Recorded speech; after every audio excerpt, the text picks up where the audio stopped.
যে আমি বাসায় চলে যাইতেছি, আমার টিকিট ওকে আছে, কালকে আমার ফ্লাইট। সবাই দোয়া করবেন আমার জন্য।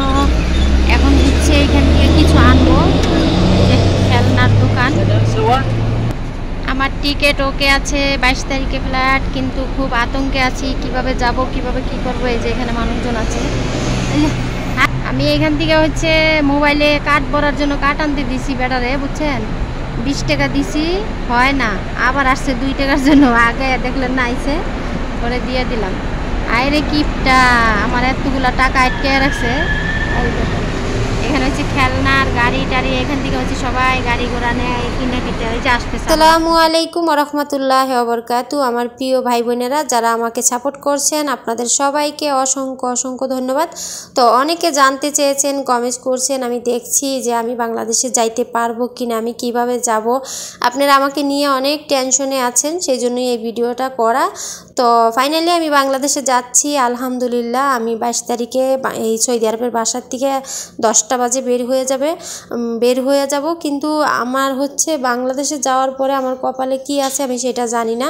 সবাই আমার জন্য দোয়া করবেন, অনেক বেশি বেশি করে দোয়া করবেন। আল্লাহ যেন আমাকে সহি সালামে আমার নিজের দেশে নিয়ে পৌঁছান, এই দোয়াটা আমি সবার কাছে চাই। কিন্তু আমি কিন্তু এখন যাব কাতারে। হ্যাঁ, আমাকে সৌদি আরব থেকে নেওয়া হবে কাতার এয়ারলাইন্সের বিমানে, মানে কাতার থেকে যে বিমানটা আসে সেই বিমানে আমাকে নেওয়া হবে।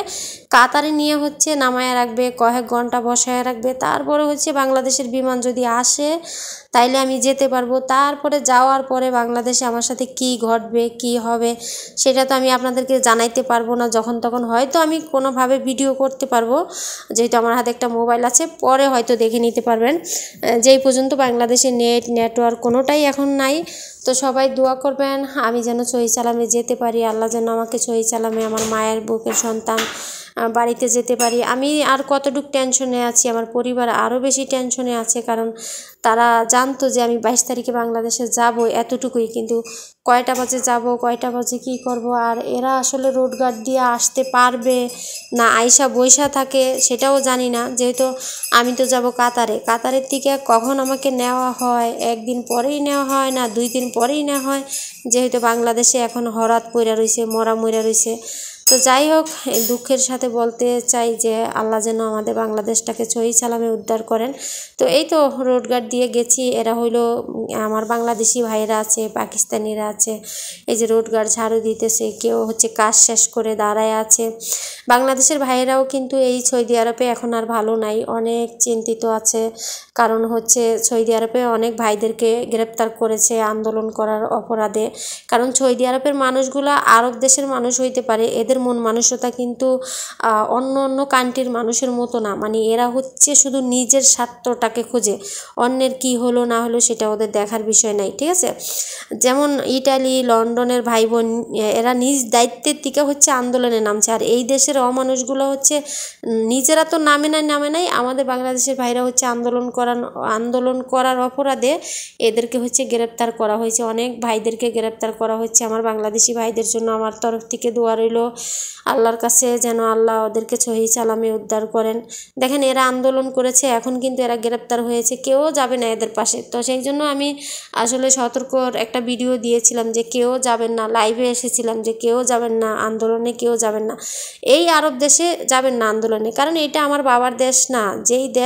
যেই দেশের জন্য আমার বাবা, আমার 14 গোষ্ঠী জীবন দিয়েছে, আমার 30 লক্ষ মা বোনের ইজ্জতের বিনিময়ে দেশ পেয়েছি, সেই দেশের জন্য আমি জীবন দিব। হ্যাঁ, সেই দেশের জন্য জীবন দিব, সেই দেশে থেকে, অন্যের দেশে থেকে না।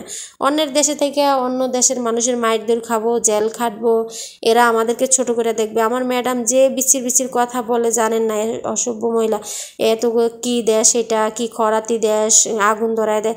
তো সবাই ফুল ভিডিওটা দেখবেন। সীমাহীন দুঃখ আর কষ্ট নিয়ে এই বাড়িটা ছাড়তেছি ইনশাআল্লাহ।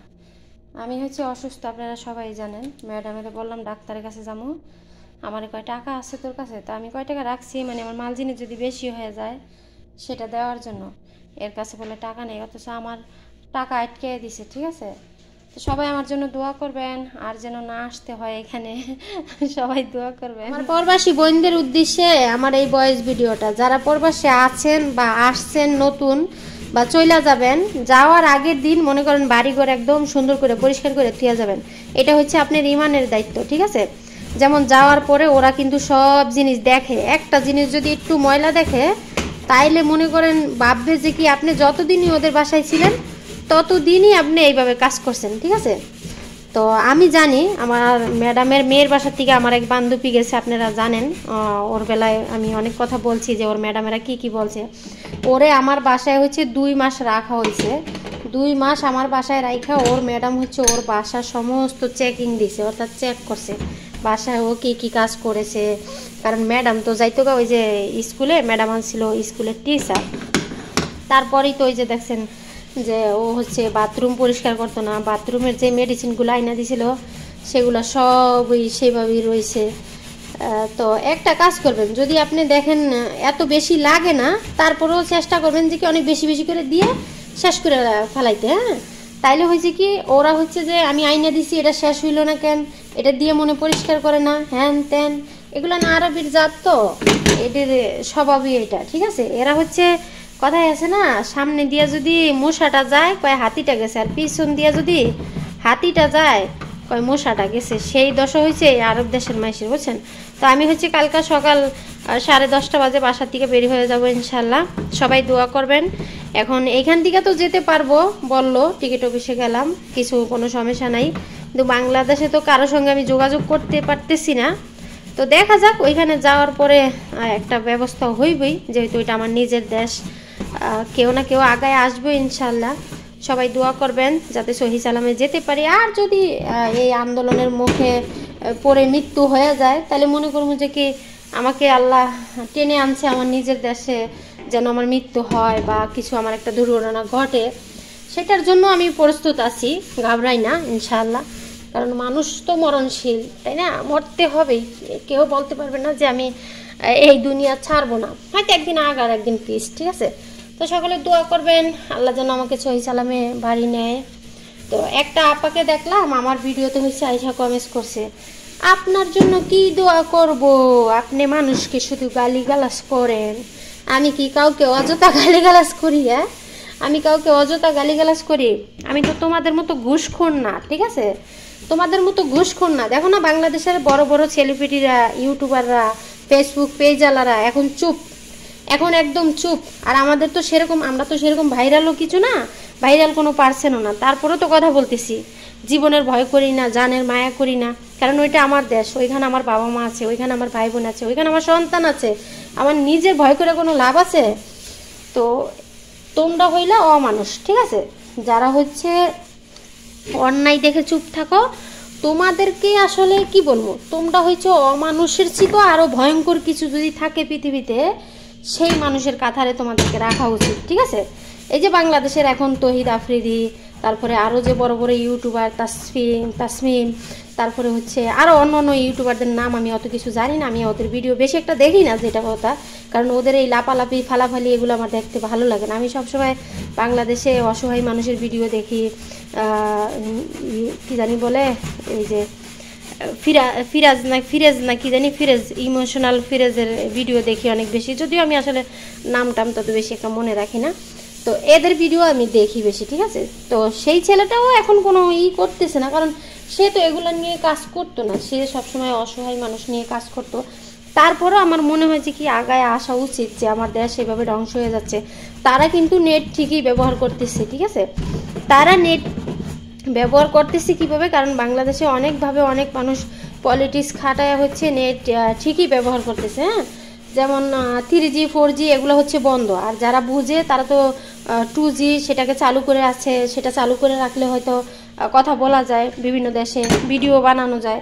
তো এরা এগুলো না বোঝে, এরা শিক্ষিত পোলাপান, তারপরে হচ্ছে এরা হচ্ছে কি বলে টাট্টাবাজ আর ঠান্ডাবাজ, বুঝে না, এরা সবই বোঝে। তো এরা করবে না, এরা হচ্ছে সুবিধাবাদী লোক, ঠিক আছে। মানে কিছু কিছু ইউটিউবার তো আছে, মানে মানুষকে দেখায় আমি অসহায় মানুষের জন্য কাজ করি, আসলে কি ওরা অসহায় মানুষের জন্য কাজ করে? ওরা কি করে, যে যাদের এত বড় বড় একটা টিউমার হয়েছে তাদের ভিডিওগুলো করে, আর বাস্তবে রিয়েলিভাবে কোনো মানুষ অসুস্থ হয়েছেন, ভিতরে তার রোগ, সেখানে যাবে না, সেখানে ভিডিও বানাবে না, কারণ সেটা দেখার মতো কোনো জিনিস না, বিশ্বাস করেন, সেটা দেখার মতো কোনো জিনিস না, সেটা নিয়ে কাজ করবে না, কারণ এটা মানুষ বেশি একটা দেখবে না, ভিউ হবে না। আর যেখানে দেখবেন বড় একটা টিউমার হয়েছে, একটি ক্যান্সার হয়েছে, সেগুলো নিয়ে মনে করেন দিনে 20টা ভিডিও করে ছাড়বে, হ্যাঁ, দিনে 20টা ভিডিও ছাড়ে। তো এই ধরনের মানুষের ভিডিও কম দেখবেন। হ্যাঁ, এরা হচ্ছে সুবিধাবাদী লোক, মানে এদের ফয়দাটা ঠিকই এরা লুটে নেয়, যে আমার এইখানে কোনো ফয়দা নেই, আমার এইখানে কোনো কিছু নেই।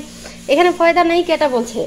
এখানে ফয়দা আছে, তুমি অযথা ভিডিও করো না, ঠিক আছে? হ্যাঁ, মানুষ সাহায্য করে, সেটা নিয়ে পৌঁছায় দেয়, ঠিক আছে, কিন্তু আপনি দেখবেন বেশিরভাগ অসহায় মানুষ নিয়ে যারা কাজ করেন, ভিডিও বানান, তারা হচ্ছে টিউমার, যাদের টিউমার হয়েছে, বড় বড় টিউমার হয়েছে, ক্যান্সার হয়েছে, তাদেরকে নিয়ে কাজ করে। আর এমনি কোনো মানুষের ভিতরে রোগ হয়েছে, তার জন্য যদি আপনি সারা দিন বইও কান্না করেন তার কাছে যায়, মানে সে অ্যালাউ করবে না। এটা দেখার মতো কিছু না, এখানে ভিডিও বানাইলে আমার কোনো ফায়দা নাই, আমার কোনো লাভ নাই, এই ভিডিও মানুষ বেশি একটা দেখবে না, ঠিক আছে, সেটা কিন্তু করে। এটা আমি জ্বলন্ত প্রমাণ। তারপরে আমার কাছে তো কিছু কিছু ইউটিউবারদের একদম ভয়েস রেকর্ডও আছে, ইনশাল্লাহ আমি কোনো একদিন আমার চ্যানেলটা বড় হইলে সেইখানে শেয়ার করে দিন যে এই মুখোশধারী মানুষের ভিতরে আসলে কি আছে। এখন আর নাম বলতে চাই না, তো একদিন পেয়ে যাবেন ইনশাল্লাহ। আমার একটি চ্যানেল আছে, প্রবাসী রিনা ব্লগ ভিডিও, সেখানে আমার ভিডিওগুলো দেখে আসবেন। সেখানে হচ্ছে আমি লং ভিডিও দিয়ে থাকি, আমি দেশে যাব, তারপরে হচ্ছে আমি কিভাবে যাচ্ছি, কি হচ্ছে, সব কিছু রেকর্ড করে আপনাদেরকে দেখাবো, কিন্তু ইউটিউবে। হ্যাঁ, এখানে আসলে এত লং ভিডিও দেওয়া যায় না।